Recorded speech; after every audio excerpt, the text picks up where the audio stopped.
Thank you for coming. I wish to speak with you both in a place where privacy was assured. We quite understand. What was it that you wished to discuss?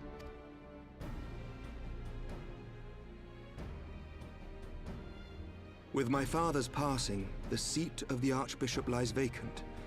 And so, in accordance with canon law, I have assumed his responsibilities. I should stress that this is a temporary measure. It was never intended that the Lord Commander of the Temple Knights serve in this capacity indefinitely. Quite the opposite. The statutes specify that I should surrender my powers as soon as a conclave of the senior clergy and the high houses have named a new archbishop. But in light of recent events, that would not seem appropriate. I confess I did not expect you to divulge quite so much quite so soon. The details of the Archbishop's plans, perhaps, but the true origin of the war and all it entails? I too had concerns. But when the Warrior of Light is witnessed returning to the capital upon the back of a dragon, one's options are rather limited. Mayhap I could have concealed certain details, but for how long? And at what risk? Should the truth have come to light in the meantime, how would the people have viewed my silence?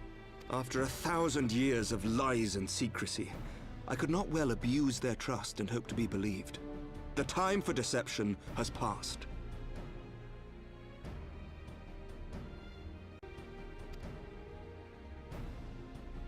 I only wish the people agreed. That some would deny the truth I had anticipated, but not this many. And among the few who acknowledged that my father had to be stopped, no small number questioned our methods. If they suspect a coup, it will not be long before some turn to violence. It has already begun, and that on both sides.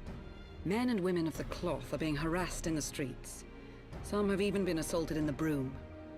Hilda and her people have formed a watch to help us maintain order, but such measures will not prevent the unrest from spreading. For all our talk of peace, the people remain frightened and confused. For their sake, we must bring the Dragonsong War to a definitive end. And we should be glad to help you, Ser Emmerich. But what precisely would you have us do?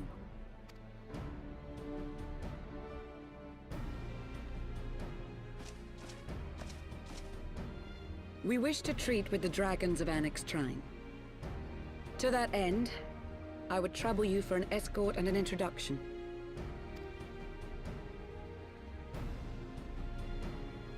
Annex Shrine? You would speak with Vidofnir then? We must needs open a dialogue between our peoples. Acting as my representative, Lucia will extend an invitation to their leader, that she might visit us here in Ishgard. Were she still with us, I would of course have beseeched Isel's assistance in this matter. But as she is not, I must ask that you aid us in her stead. Will you do us this favor?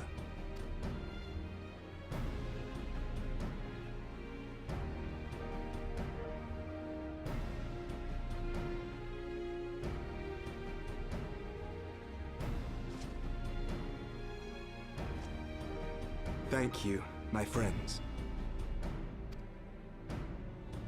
Lucia, I leave the rest to you.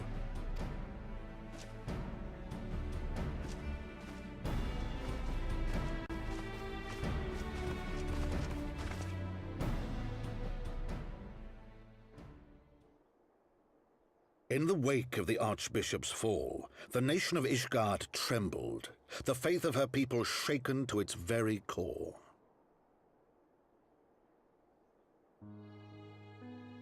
For 1,000 years had they fought and died, certain of the justice of their cause, only to be told that their holy war was born of the sins of their forefathers. What then for those brave men and women, thus stripped of their righteousness but to despair, to deny the truth and decry its speakers?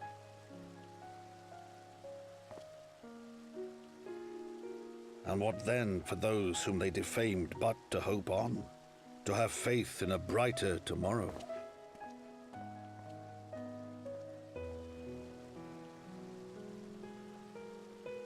A tomorrow in which man and dragon might live together in harmony, then as distant as the very stars in the heavens.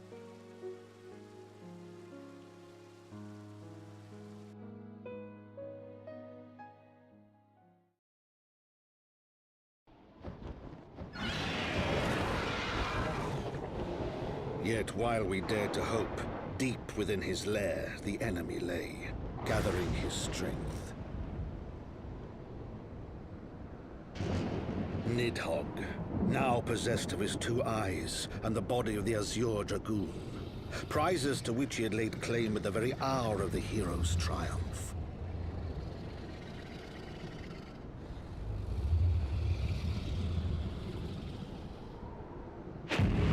As desperately as we sought the solace of peace, the great worm craved the misery of war. Nor was he alone in his misbegotten desire.